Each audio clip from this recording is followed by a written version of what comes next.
Live from WBFF TV in Baltimore, this is breaking news. We have breaking news out of West Baltimore. We are live on the scene of what police are calling a police-involved shooting at North Cary and Lawrence Streets. We don't have many details right now. Fox 45's Jeff Abel is on his way to the scene. He'll join us live with an update in just a moment. Fox 45 is on weather alert tonight with snow moving into Maryland early Saturday morning. You're taking a live look now at conditions around our area. At the top of your screen, you'll see the Inner Harbor and Towson on the bottom. A live look at Ocean City and our radar as our team of meteorologists track that winter weather that's moving in. That's right. Good evening. I'm Kai Jackson. Thank you for joining us. And I'm Maxine Stryker. Meteorologist Jasmine Lomax joins us now with more on the winter storm warning now in effect. And how long will this last, Jasmine? Thanks, Maxine and Kai. We're already starting to see some snow move into the state.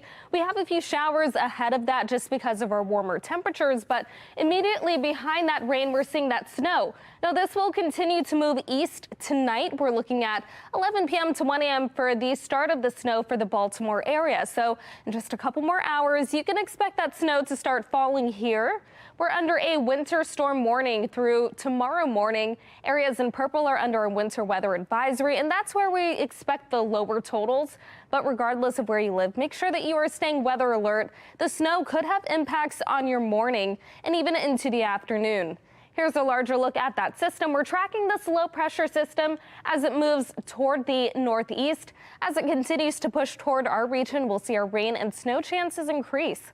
Coming up, we'll have a closer look at the timing of the snow and how much we could see in my Weather Authority forecast. Back to you. Jasmine, thank you. Wake up with the Fox 45 Weather Authority team as they continue to track the snowy conditions. Meteorologist Amy Aronson will have a full report tomorrow morning starting at 7 a.m. And we want to see the snowfall in your area. To scan the QR code on your screen or head to foxbaltimore.com/chime in to share your photos and videos. Breaking news, DJS Secretary Vincent Schiraldi issues a response 10 days after a group of Republican lawmakers questioned the Department of Juvenile Services about a 15-year-old found guilty of rape but still allowed to attend a Baltimore City public school in person. Republicans say they're still not satisfied. Now, lawmakers want to know why the teen wasn't required to register as a sex offender. Did the department know about the charges, and was it appropriate no charges were recommended? It's a response to a Project Baltimore report revealing that 15-year-old was allowed to attend Patterson High School, even though he entered a plea in Harford County to a second-degree rape involving a 3-year-old relative. Now, Schiraldi responded to lawmakers citing various Maryland codes, including one that says it wasn't DJS's responsibility to inform the school system about any offenses. He says that was the responsibility of the police department and state's attorney's office. The letter didn't directly answer lawmakers' questions. House Minority Leader Jason Buckle is calling the response unacceptable. In a statement, Buckle says, quote, rather than address our legitimate questions and concerns over a threat to the safety of children attending school with a convicted juvenile child rapist, Schiraldi has instead chosen to hide behind bureaucratic mumbo-jumbo. Buckle promises to follow up on the issue. Lawmakers aren't the only ones who have tried to get answers from Secretary Schiraldi. Last month, Project Baltimore's Chris Papps tried to speak with him about the situation at Patterson High School. Schiraldi refusing to answer our questions.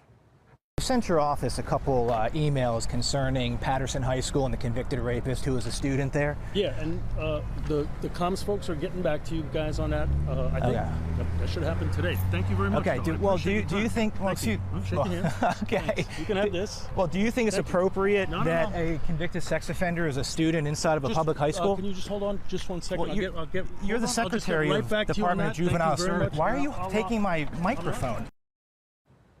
Now, Governor Wes Moore is calling for a $12.5 million increase to DJS, but transparency concerns like this are leaving some lawmakers hesitant to agree to that increase. We'll take a look at a tense moment over transparency during the department's budget hearing coming up at 10:30.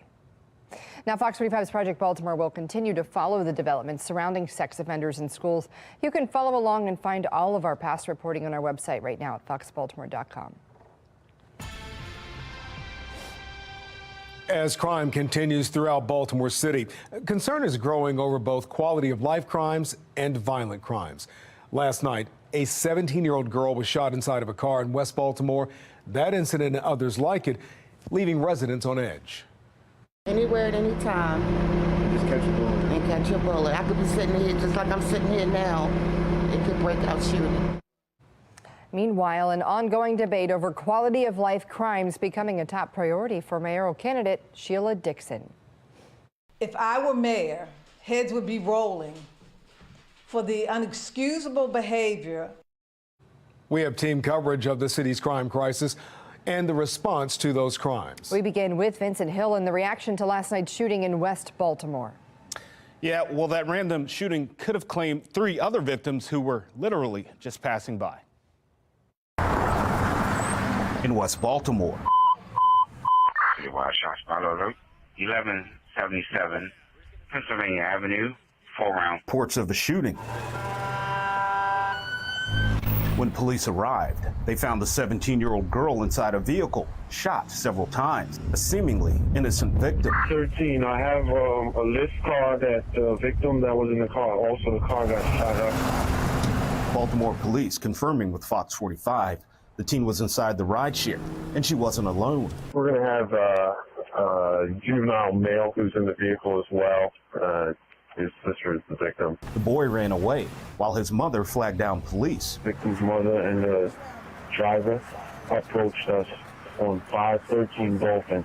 So Where'd you go? she was scraped by a bullet. Fox 45 got a chance to look at video on one of these surveillance cameras, and it shows a group of individuals standing in front of the store, and all of a sudden someone around 5'5" pulls out a gun, begins to fire into that crowd, and that crowd runs around the building, followed by the shooter.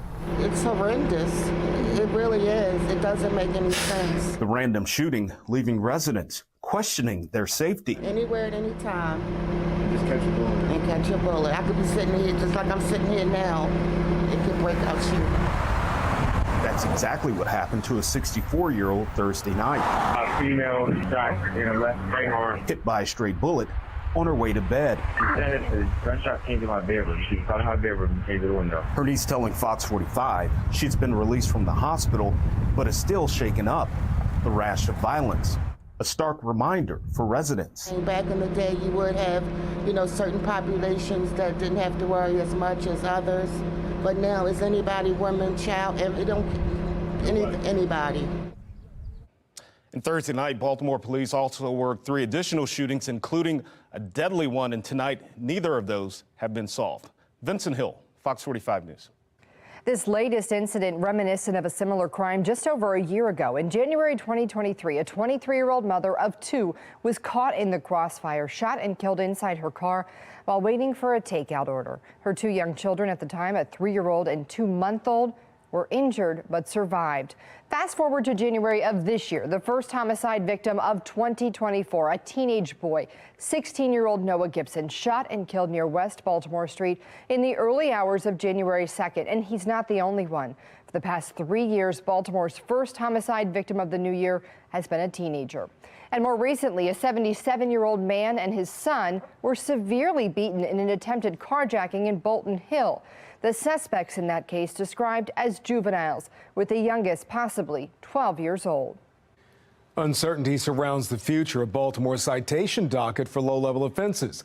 The state's attorney's office says they offered to train officers on how to write those citations, but says the police department didn't accept the officer. Now, a BPD spokesperson tells Fox 45 News the department will go through training with the state's attorney's office. Mayoral candidate Sheila Dixon says addressing low-level crime should be a top priority. Yes, crime has gone down, but people don't feel safe. And so the question is, what are we going to do for people to feel safe in their community and neighborhoods? And it really boils down to the quality of life crimes that are happening. Fox 45's Keith Daniels joins us live with the changes Dixon wants to see when it comes to these low-level crimes. Keith? Well, Maxine, the citation docket has been around for the past 7 months, some say with limited results, and tonight the call from a candidate to do something about it. At issue tonight, the citation docket, a measure put in place to tackle low-level or so-called quality of life crimes like trespassing and disorderly intoxication. Baltimore mayoral candidate and former mayor Sheila Dixon, we should be past this, out front Friday at a news conference, speaking out after hearing BPD officers have issued so few citations under the leadership of Mayor Brandon Scott, saying addressing low-level crimes should be a top priority. If I were mayor, heads would be rolling for the unexcusable behavior. The police department needs to step up. They need to get trained properly, understand what it takes, and then get out there and start providing these citations. Dixon's reaction comes after a city council committee hearing Wednesday. At the meeting, the Baltimore City State's Attorney's Office revealing only 37 citations written by BPD officers have made it to court since the docket program started last July, leaving some council members concerned. Why is the volume of citations issued so low? It's still a process for us, right, to issue a citation. Tonight, Dixon critical of the mayor's response to the issue. The mayor hasn't ordered the commissioner to mandate the training being done by the state's attorney's office. This administration believes that the quality of life crimes are no concern and would rather return to ignoring the nuisance crime. Dixon calling for a push for the citation docket, but says it's not about arresting and locking people up. And those citations are going to help to provide the kind of wraparound services that individuals need that are either loitering or hanging out and dealing drugs or urinating. I mean, the gamut. Well, regarding Dixon saying heads would roll at BPD, she refused to say whether that would include any type of disciplinary action, including calling for leaders to be replaced. She simply said there has to be accountability. We're live tonight. Keith Daniels, Fox 45 News. All right, Keith, thank you. Now, coming up on Fox 45 News at 10 o'clock, renewed outrage over a controversial city contract tonight as it cost two taxpayers balloons to more than $2 million. Fox 45 News looks into why the city turned down a much less expensive deal to redesign Baltimore's website. A Baltimore City group is pushing lawmakers in Annapolis to pass a bill that would arm school resource officers, why they say it's necessary to keep kids safe. And coming up after the break, a judge denies former City State's Attorney Marilyn Mosby's request to acquit her in her mortgage fraud trial. What the judge is ordering Mosby to do that she says should have been done years ago.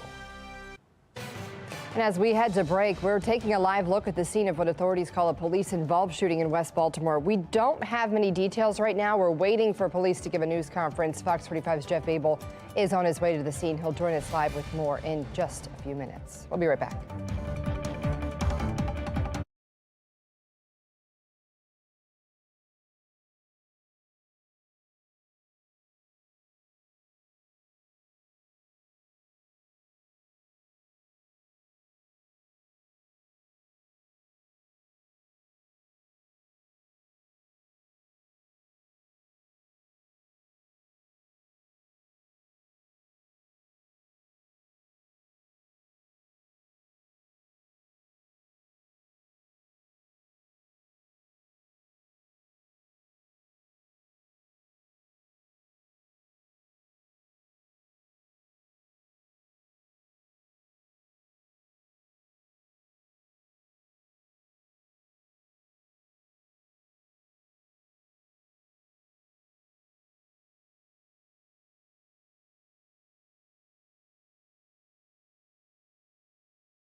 We're taking a live look at the scene of what authorities call a police-involved shooting in West Baltimore. Not a lot of details right now as we wait for police to give a news conference. We'll bring that to you live when it happens.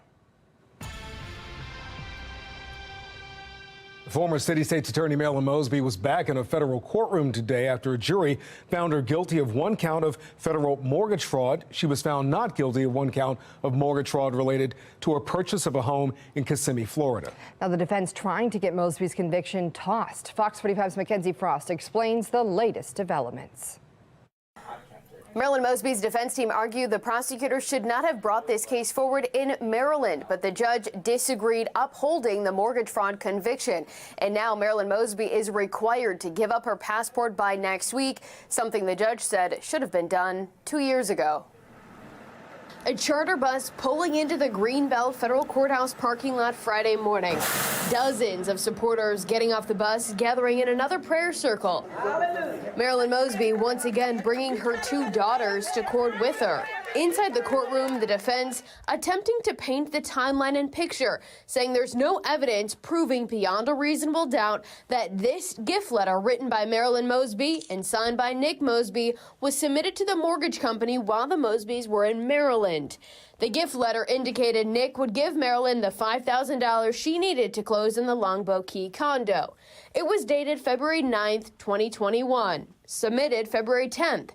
That same gift letter is what a jury just last week decided was the lie Marilyn Mosby told mortgage companies, and it's what the jury used to convict the former top prosecutor in Baltimore City on one count of mortgage fraud. The defense argues there isn't proof, including bank and credit card statements showing Marilyn Mosby was in Maryland when she wrote and submitted that letter. But prosecutors argue financial records paint a different picture, indicating the Mosbys were living in and working in Maryland at the time. Prosecutors say on February 8th, Marilyn Mosby's debit card was used at a Five Guys in Cockeysville. February 16th, records indicate a charge for Spirit Airlines for plane tickets to Florida. February 17th, Mosby's loan was approved, and February 19th, she closed on the condo while in Florida. Judge Lydia Grigsby denying the defense's attempt to get the conviction tossed. Mosby also ordered to surrender her passport by February 20th, and it was revealed she should have given up that passport 2 years ago, but never did. Leaving the courthouse, Ms. Mosby, will you surrender your passport by Tuesday? More silence from Mosby as she made her way into her blacked-out SUV. Leaving the federal courthouse and her sea of supporters behind. Several legal experts do say they anticipate an appeal to be filed for both of these cases involving Marilyn Mosby, but so far that has yet to happen.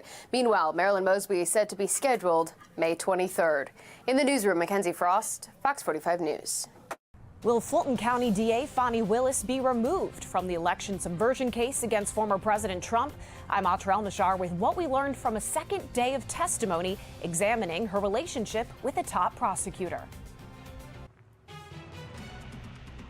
We are weather alert as snow moves into the state. Right now, the snow is on the lighter side, still west of Baltimore, but it's going to continue to track east tonight and into the morning. We're looking at a couple inches of snow by the time you wake up. I'll let you know the timing and how much we could see coming up in my full forecast. Now you can watch Fox 45 News free anytime on Amazon Fire TV or Samsung TV Plus.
We're taking a live look at the scene of what authorities call a police-involved shooting. This is happening right now in West Baltimore. You can see police still on the scene there. We don't have a whole lot of details as to what led up to this shooting. We are waiting for police to give a news conference, and we'll bring that to you live when it happens.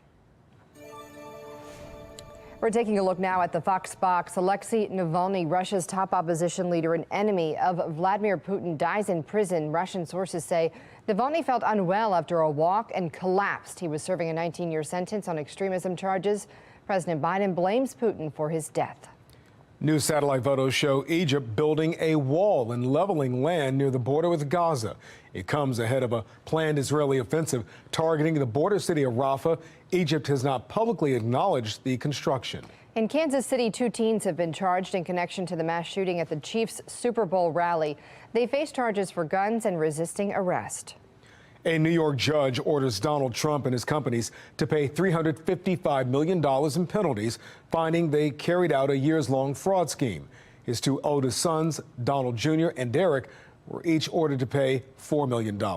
Trump is also barred from holding executive office at a New York company, and he's barred from getting loans from New York banks for a period of 3 years. Trump slamming the judge's ruling, calling it a complete and total sham. In a Truth Social post, he calls the New York State judge crooked and Attorney General Letitia James totally corrupt. He claims he was fined based on, quote, nothing other than having built a great company. In a post to X, James calls the ruling a major win. That quote, no matter how big, how rich, or how powerful you are, no one is above the law. In Georgia, the judge in Donald Trump's election subversion case is considering whether District Attorney Fani Willis should be disqualified for her relationship with the lead prosecutor. St. Clair national correspondent Atra El-Nashar has the story. A second day of witness testimony that will determine the future of a criminal case against former President Donald Trump and 18 other defendants. Their legal teams in the election subversion case trying to prove DA Fani Willis and her special prosecutor Nathan Wade have a conflict of interest due to their romantic relationship that ended last year. Mr. Wade is my friend right now. The defense argues by hiring Wade, Willis stood to benefit financially from his participation in the case. Trump calling it a major league scandal. A tense round of questioning Thursday when Willis took the stand. I think you lied right here. No. This is the truth, Judge. And it is a lie. Delving into personal details. We would have brutal arguments about the fact that I am your equal. I don't need anything from a man. There was tension always in our relationship, which is why I would give him his money back. I don't need anybody to foot my bills. Rancorous exchanges between Willis and the defense causing Judge Scott McAfee to intervene. We all know what professionalism looks like, what decorum looks like. Former U.S. Attorney John Fishwick. Part of that kind of fieriness, a judge could say, that may be a reason that you shouldn't be on the case. This is getting personal. The standard is whether there's an appearance of impropriety, even if there's not an actual conflict, and it doesn't look good. Taking the stand Friday, former Georgia Governor Roy Barnes. Willis approached him first about the special prosecutor job back in 2021, which could help Willis's argument that she did not have an improper motive when choosing her team. She asked me if I'd be interested in being special prosecutor, to which I replied that I had mouths to feed at a law office. Barnes also worried about security. Whether the judge disqualifies Willis or not, the case is bound to be delayed. If she's removed, it will take time to replace her. If she's not, Trump and his fellow defendants can appeal. In Washington, I'm Atra El-Nashar reporting. That brings us to our national question of the day. Should the Fani Willis election case against Donald Trump be dismissed? So far, 86% of those who voted say yes. To make your voice heard, head to foxbaltimore.com and click on the Pulse tab. We are on weather alert tonight with more winter weather on the way. We'll let you know when you can expect to see snow. Lawmakers are considering a bill to arm SRO officers inside Baltimore schools. We'll take a closer look at the controversy.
Breaking news out of West Baltimore. This is the scene of what authorities say is a police-involved shooting in Sandtown. Police not releasing many details right now. You can see it's a very active scene, though. Many officers there on the scene tonight.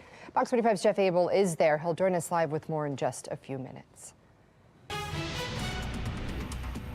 And as we told you, Fox 45 is on weather alert with the winter storm warning in effect through the area. You're taking another live look at conditions throughout our area with snow expected to move in throughout the early morning hours. Meteorologist Jasmine Lomax tracking that winter weather. So Jasmine, what's it looking like so far? Thanks, Maxine and Kai. We're already starting to see some of that snow and even a few showers move closer and closer to the Baltimore area. Now, the snow's already in the state. We've got that continuing to push to the east. So we're talking 11 p.m. to 1 a.m. when you can expect the onset of snow around the Baltimore area. So just a couple more hours and it's going to be snowing here. We are under this winter storm warning through tomorrow morning. Areas in purple are under a winter weather advisory. Also through the morning, this is when we expect our greatest impacts. We're talking some heavy snow at times, mainly after midnight. A lot of this will start to taper, though, by sunrise. Still, you want to make sure that you are staying alert. Here's a larger look at the system. We're keeping track of this low. It's moving northeast, and as it continues to push toward our area, the rain and snow chances increase. So you'll notice all of this snow is what's heading our way tonight as our temperatures continue to plummet. Expect to wake up to a couple inches of snow. So we're mainly talking, a lot of areas already seeing the snow, but for the Baltimore metro, around 11 p.m. to 1 a.m. for that snow, it tapers by sunrise. Coming up, we'll have a closer look at just how much snow we could see in my full forecast. Back to you.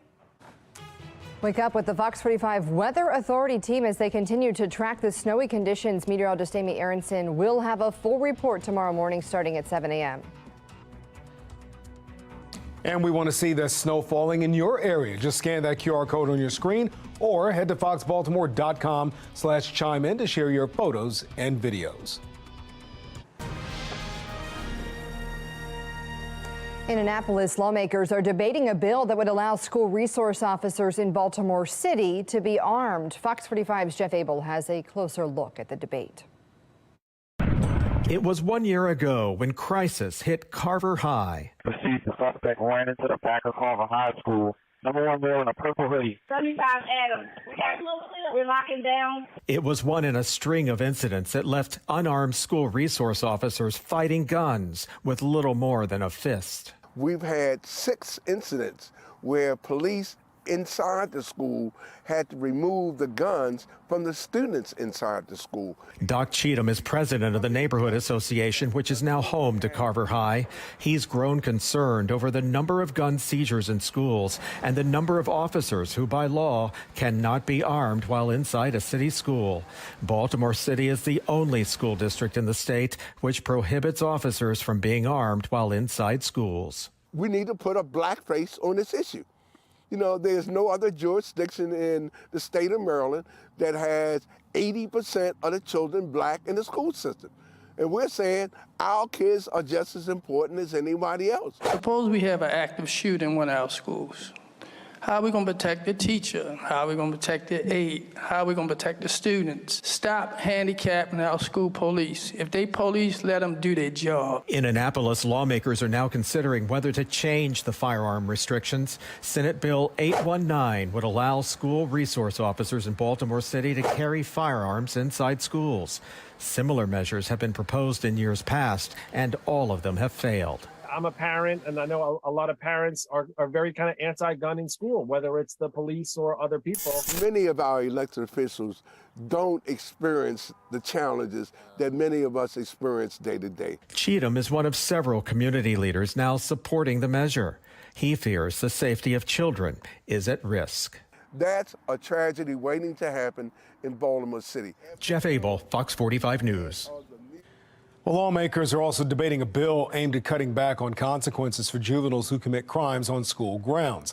House Bill 615 would get rid of a charge known as disturbing school activities. That charge is usually paired with charges in other or another violent crime like an arson or an assault or something like that. The supporters claim That charge unfairly targets children of color and punishes typical child behavior. Opponents call the bill tone deaf, given problems with juvenile crime, which has dominated conversation in Annapolis. It just takes another tool out of the tool belt for police, and it takes a tool out of the tool belt for schools to have control of their climate. Governor Wes Moore is calling for a $12.5 million increase to the budget for the Department of Juvenile Services, bringing it up to just under $340 million. Some lawmakers are hesitant to hand over that money, though, pointing to what they call a lack of transparency from DJS. Now, Fox 45 News has done extensive reporting on Secretary Vincent Schiraldi and his previous work in New York City and Washington, D.C., uncovering some major concerns about his leadership in those cities. The department's budget hearing getting tense when those topics came up. And so for me, as I see this, my concern is that that it is not a one-off or a blame on a prior administration, but culturally your team members and your executives and those that report to your executives feel that you're empowering them to make up or to expand upon the laws that are on the books. Yeah, no, I could definitely understand why, based on the media accounts, you might draw that line from one place to the other to an incident that occurred 16 years ago, to perhaps believe that I'm establishing a culture of ignoring the policies. That having been said, as I said earlier, we already began to identify, and we're meeting with all the key stakeholders around problems at intake. And we've been fixing those problems, and we've been making personnel actions. The budgeting process in Annapolis is just getting started. Fox 45 News will bring you updates as it continues. And you can find more on our reporting into Vincent Schiraldi's past on our website right now at foxbaltimore.com. We are following that breaking news out of West Baltimore. Police are on the scene of an officer-involved shooting. Fox 45's Jeff Abel also following this breaking news. Jeff, what can you tell us? Well, we're right here in the heart of Sandtown, right here at Carey and Lawrence Street. I'll show you the scene right now, where a number of police detectives and the police commissioner have gathered. This area is now shut down while they try to get to the bottom of what happened. We are told initial reports indicate that this was a police-involved shooting. However, there's been no official word or comment yet exactly what went down here, but it's happened about an hour ago here at Carey and Lawrence Street, right outside the Club Paradise here in Sandtown. We are awaiting word. They're expected to have a news conference here momentarily. When we get details, we will forward them to you. But for now, Carey and Lawrence, a scene of another believed to be shooting here in Sandtown. We're live. Jeff Abel, Fox 45 News. Tonight, a controversial contract to redesign Baltimore City's website, and it's met with renewed criticism. The $1 million contract first came under fire for ties to Mayor Scott's campaign, along with missed deadlines and a budget that has since doubled to more than $2 million. Well, now a Fox 45 investigation reveals a much more cost-effective deal was apparently turned down. Fox 45's Rebecca Pryor has the story. When selecting a software company to redesign the city's website, two proposals were on the table. One from Interpersonal Frequency, who presented a thorough 84-page pitch with intricate web graphics, a detailed design plan, and a price tag of about $300,000. The other from Fearless Solutions, spanning just 19 pages. No web graphics included, a brief design plan still in the developing stages, and a price tag of $1 million. The Baltimore City Information and Technology Office, or BCIT, selecting the proposal billing taxpayers 3 times the cost, which, following 2 budget increase approvals from the Board of Estimates. All those in favor, please say aye. Aye. All those opposed, please say nay. The ayes have it. Has since ballooned to 7 times what taxpayers could have paid. There is a sharp contrast between these two proposals, the professionalism of the proposal and the cost. Taxpayer advocate David Williams weighing in. There is no justification to choose a company that is charging more for the same service.